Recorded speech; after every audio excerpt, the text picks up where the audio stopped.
Shares of BP are soaring in London. News of the $20 billion oil spill fund and deferred dividend are pushing the stock higher.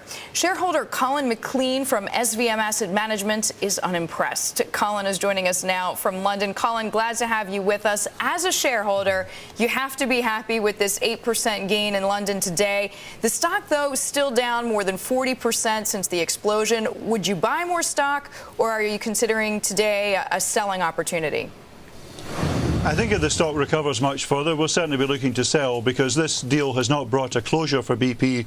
And in fact, we're beginning, as we go through the details of what happened, I think we're going to start to get more evidence out on BP that shareholders are going to be quite anxious about. So I think BP's fall probably pretty fairly reflects some of the problems. Colin, some of the analysts that we've been speaking with say that a $20 billion escrow fund is much more than what's necessary. Some people have given us figures that only $10 billion all in is needed, but I take it you're not in agreement with those calculations. No, I think these figures for BP shares are certainly going to be upwards of $20 billion. I think the environmental penalties, if there was any negligence shown, could certainly run by themselves to be $10 billion or so, these higher volumes of escaped oil. And I think other criminal issues and civil issues, if they arise, they could be things that last for years, as we saw with the Texas City refinery issue, which took 4 years. So, Colin, in your own estimation, what's the worst case scenario as far as how much money BP is actually going to have to pay out, all of those issues combined?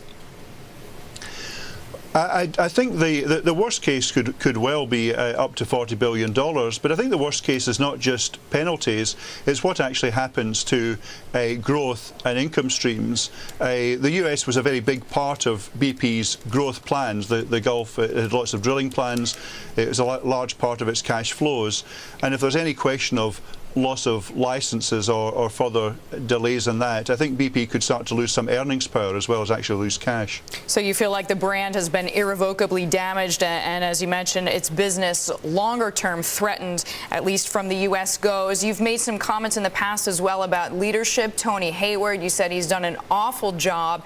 Is the right thing from a shareholder's point of view that he be dismissed or ousted right now? I don't think right now is the right time, and I think shareholders will start from the chairman and the board downwards and look at the roles there. And I think a lot of shareholders are a little bit unhappy about the chairman, who for a large part of this has been rather invisible and perhaps left too much pressure on Tony Hayward.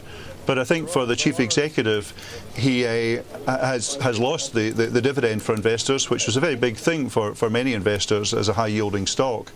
But he also perhaps has not got the safety issues. It's a word that crops up almost 150 times in the last annual report, but time and time again BP seem to have compromised on safety, and I think as we get more evidence out, he might have been found wanting in that. Colin, we thank you so much for your time.